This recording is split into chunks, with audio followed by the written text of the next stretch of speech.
Alors, couronne, bridge, facette, arche complète, ce sont des termes que vous devez probablement entendre très souvent, soit chez votre dentiste ou sur Internet. Alors, ce que je viens de vous montrer ici, c'est une arche complète. Qu'est-ce qu'on entend par arche complète? C'est lorsque le patient a plusieurs dents qui sont abîmées, mais que les dents qui sont manquantes entre ces dents abîmées sont peu nombreuses et qu'on a la possibilité de faire une réhabilitation prothétique fixe. Alors c'est très barbare, mais je vais essayer de le vulgariser. Donc grosso modo, vous avez quelques dents qui sont abîmées, mais pas suffisamment abîmées pour qu'on les enlève. Et puis vous avez d'autres zones où les dents ont été extraites, elles ont été enlevées parce qu'elles étaient beaucoup trop abîmées.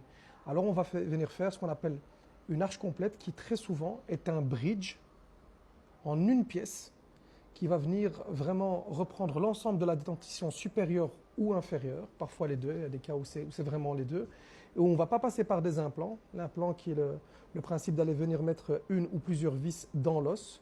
En général, quand on fait une arche complète qui n'est pas sur implant, elle est faite sur des racines qui sont suffisamment en bon état, avec une partie intermédiaire entre le bridge et la racine qu'on appelle le pilier et qui est souvent fait du reste de la dent qui n'est pas abîmé ou bien qui a été reconstitué avec différents matériaux que le dentiste peut faire directement au cabinet ou par des éléments intermédiaires qu'on appelle vulgairement des inlay corps, très appliqués en France, en Belgique un peu moins, mais ça se fait quand même assez souvent, il y a différents matériaux, je ferai une autre vidéo sur le sujet.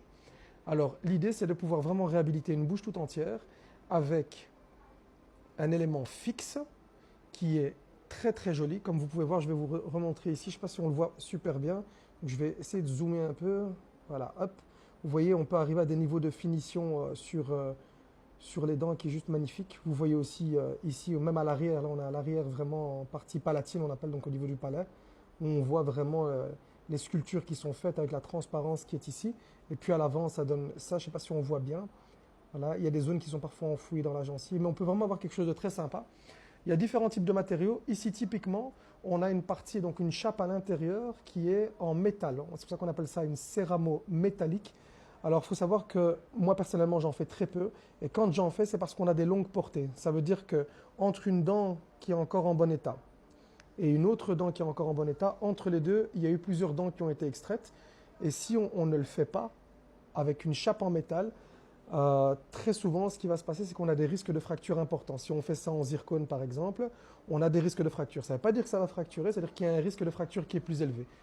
Pour faire simple, je vais essayer de le vulgariser, grosso modo, c'est qu'on a un coefficient de flexion qui est plus bas, donc avec une zircone. Et donc, ce qu'il faut, c'est que lorsqu'on va venir mettre une contrainte sur un métal comme celui qu'on utilise ici, le métal va avoir tendance à fléchir et puis à revenir à sa position initiale. Alors que la zircone, comme son coefficient de flexion est bas, si on vient mettre une contrainte, à la moindre flexion, il risque de péter. D'accord? Donc, c'est pour ça qu'on utilise ce type de matériaux. Alors, très souvent, moi, j'essaie quand même d'aller sur de la zircone parce que c'est plus joli, plus biocompatible, mais la céramo-métallique reste un très bon choix dans ce genre de cas, et voire le seul et unique choix pour faire quelque chose de fixe quand on a des édentations très importantes entre les deux piliers. Là, je vais essayer de ne pas faire une vidéo trop longue. J'espère que j'ai été suffisamment clair. N'hésitez pas à me faire vos retours et je vous dis à très bientôt. Ciao, ciao.